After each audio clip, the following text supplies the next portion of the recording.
নমস্কার, আমি মৌমিতা। কেমন আছেন সবাই?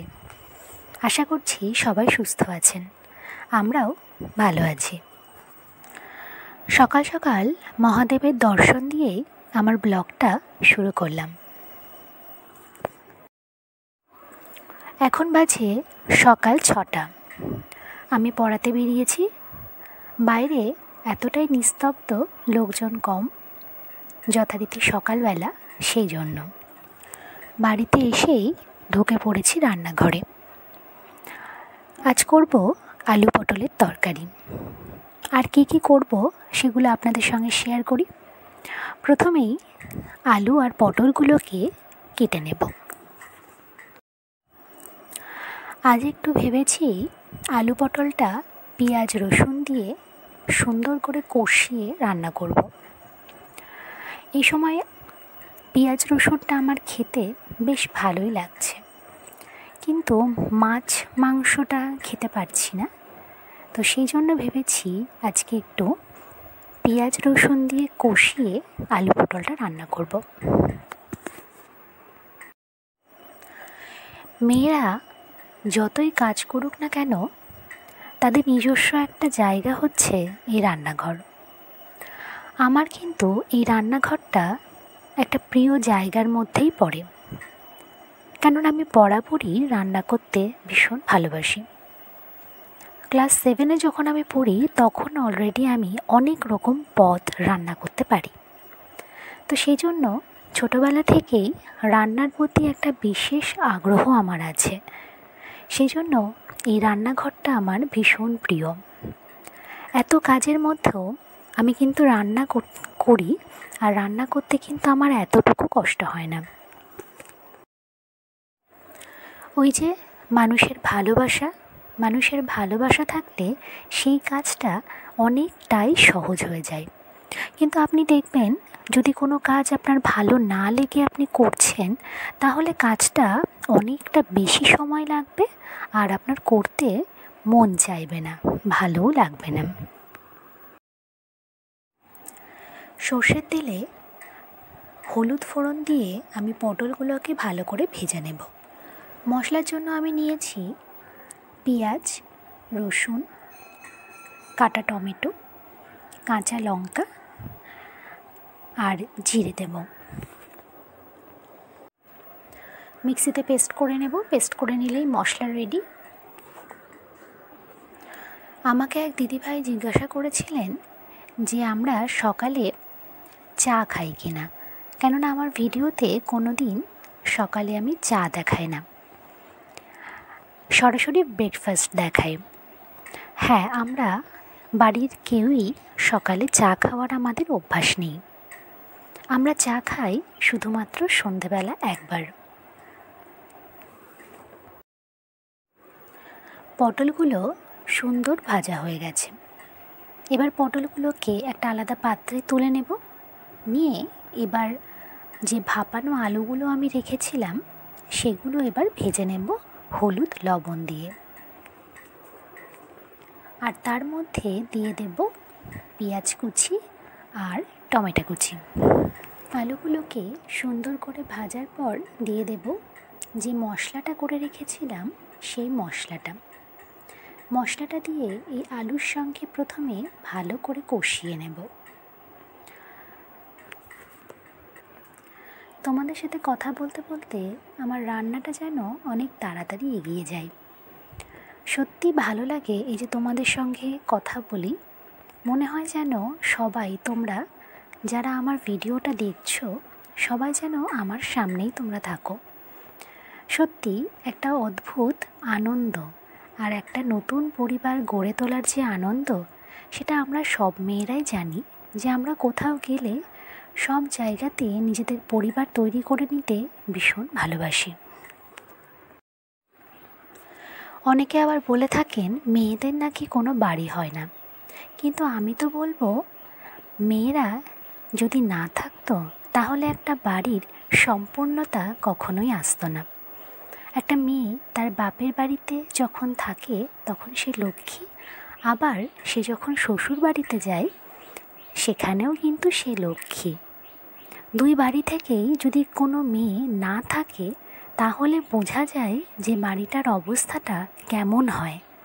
আমরা না থাকলে কোনো বাড়ি হয় না। আমার কষানো হয়ে গেছে। আলুগুলো কষানোর পরে আমি দিয়ে দিয়েছি পটল দিয়ে হালকা নাড়াচাড়া করে দিয়ে দিলাম গরম জল। গরম জল দিয়ে ফুটতে শুরু করলেই দিয়ে দেব পরিমাণ মতো লবণ, হলুদ দিয়ে একটু ঢাকা দিয়ে দেব।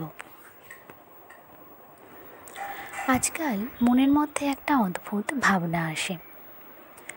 এতদিন আমি ছিলাম একটি মেয়ে, একজনের বউ, একজনের বাড়ির বৌমা, কিন্তু বিগত 6 মাস ধরে আমার মধ্যে বেড়ে উঠছে একটা ছোট্ট প্রাণ। আমি নিজেকে এখন মা মনে করি। মা ফিল চলে আসে যে সত্যি আমি এখন মা হয়ে গেছি। হয়তো সে ভূমিষ্ঠ এখনও হয়নি, কিন্তু সে তো বেড়ে উঠছে আমার মধ্যে। মাঝে মাঝে মাকে জিজ্ঞাসা করি যে মা, আমি কি পারবো সমস্ত কিছু সামলাতে? একটা ছোট্ট শিশু যখন আমার কোলে আসবে তার সমস্ত দায়িত্ব আমার। কি করে পারবো? আমি কি আদৌ পারবো? তখন আমার মা আমাকে বলে, কেন পারবি না? প্রত্যেকটা মেয়ের সেই ক্ষমতা ভগবান দিয়েছেন। প্রত্যেকটা মেয়েই মা হয়। সবাই যখন পারে তুই কেন পারবি না? এই কথাটা শুনে সত্যি নিজের আত্মবিশ্বাসটা আরও বেশি বেড়ে যায়। ঝোলে ফোড়ন দিয়ে দিয়েছি আর মাছও দিয়ে দিয়েছি। ভেবেছিলাম যে মাছ দেওয়ার আগে আমার জন্য একটু তরকারিটা তুলে রাখবো, কিন্তু ভুলে গেছি রান্নার তালে তালে। তো সেই জন্য ওদেরকেই দেবো, আমি আর খাবো না।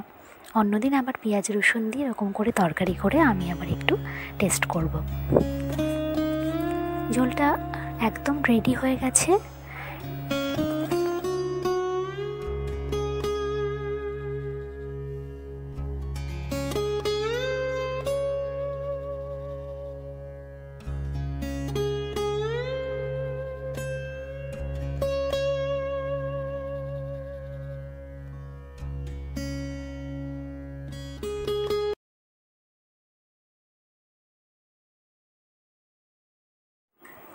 রান্না হয়ে গেছে, তো রান্নাগুলো তোমাদের একটু দেখাই।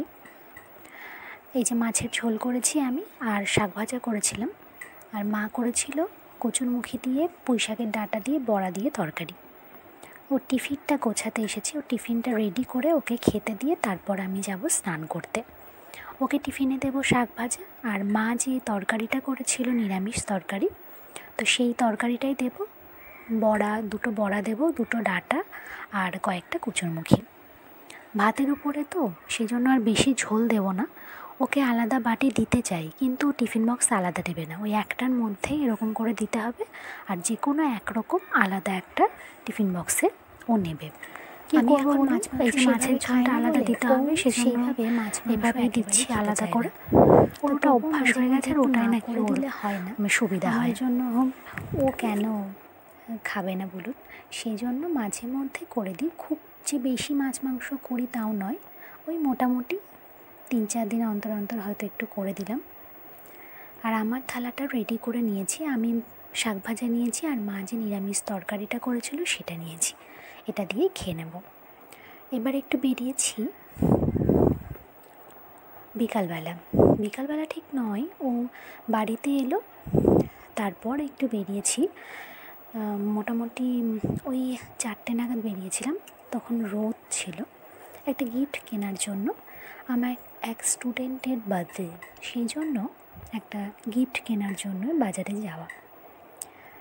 দেখুন, বাড়িতে আসা মাত্র বৃষ্টি শুরু হয়ে গেছে। আর একটু হলেই বৃষ্টিতে আমাদের ভিজতে হতো। বৃষ্টির মধ্যে একটা পেয়ারা কেটে নিয়েছি। এখন তো দুপুর, আর দুপুরে আমি একটা করে পেয়ারা খাই প্রতিদিন, তো সেই জন্য। আর আসার সময় ওর জন্য একটু চপ এনেছিলাম, তো সেটাই ওকে দিলাম। বৃষ্টির মধ্যে একটু চপ খেতে বেশ ভালোই লাগে। আমি খাবো না, কারণ আমার তো বাইরে খাবার সেভাবে আমি খাই না। বৃষ্টি থামতে না থামতেই রাম ভক্তেরা হাজির। এক দল হনুমান এসেছে। এক দল বলতে তা প্রায় 10 থেকে 15টা হবে।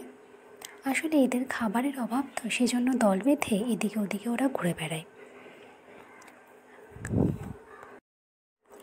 আমি এক প্যাকেট বিস্কিট দিয়েছিলাম, তা এক প্যাকেট বিস্কিটে ওদের একটা করেও হয়তো হবে না, আর বিস্কিটে ওদের পেটও ভরবে না। ছোট বড় মাঝারি সমস্ত রকমের হনুমানের দলের মধ্যে আছে। একটা তো একেবারেই ছোট, যাকে কোলে নিয়ে এসেছে। পেঁপে গাছের পাতা খাচ্ছে, কচি কচি পাতা দেখলাম ছিঁড়ে ছিঁড়ে খাচ্ছে। হয়তো পেঁপে গাছের পাতা ওরা খায়, সেই জন্য দেখলাম খাচ্ছে। দেখুন, এটা সব থেকে বড়, এই যে বসে আছে এই হনুমানটা ওদের দলের মধ্যে সব থেকে বড় হনুমান। আজকের ব্লগটা তাহলে আজকে এখানেই শেষ করি। দেখা হচ্ছে পরের একটা ভিডিওতে। ততক্ষণ পর্যন্ত সুস্থ থাকবেন, ভালো থাকবেন।